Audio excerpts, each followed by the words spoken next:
external brake. Roger, completed.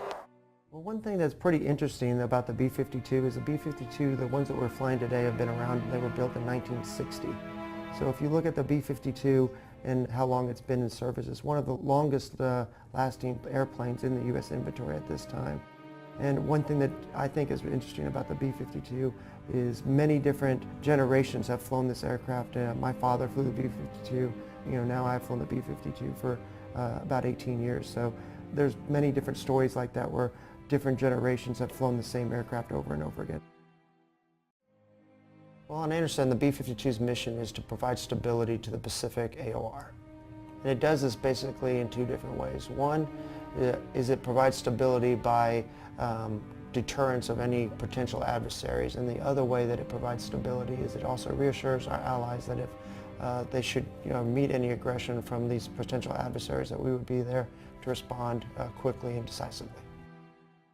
After the Vietnam War, we had a large cache of bombs that were here at Andersen. The most prolific bomb that was here was the M117. This is a 750-pound bomb that was used in Vietnam during the arc light raids, and it was basically designed to make sure that the North Vietnamese were back to the bargaining tables. After the Vietnam War ended, those weapons were still here, and they're 1970s type weapon. And so they've been dropped for the last 30 years or so on a range up here north of the island. And last year they dropped the last of those weapons. So it was a good history marker from 30 years ago all the way up until now to drop the last weapons.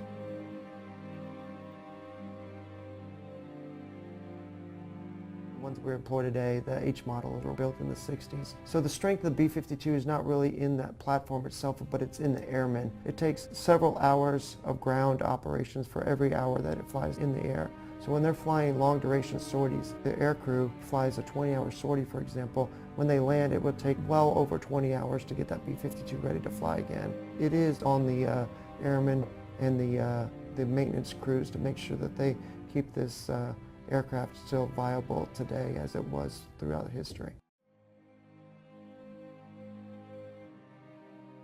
Being a maintainer on the B-52 has given me a true sense of pride, not only from the various missions or exercises that we have conducted, the rich history that the B-52 possesses, but having the ability to meet aircrew and ground crew that worked on the B-52 from the 60s and 70s. The B-52 has definitely left a historical mark here on Andersen.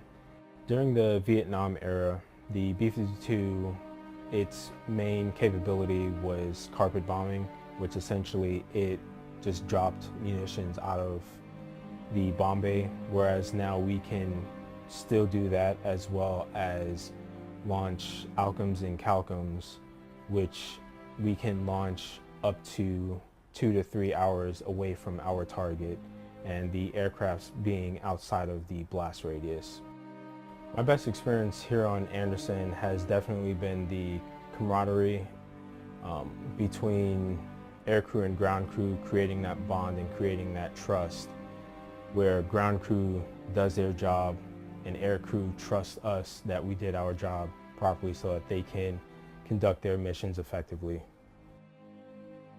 The B-52 has definitely paid its dues here at Andersen, and it's going to be sorely missed, but we're looking forward to a new era of bringing in the B-1 and a different airframe to make history here at Andersen with the B-1s.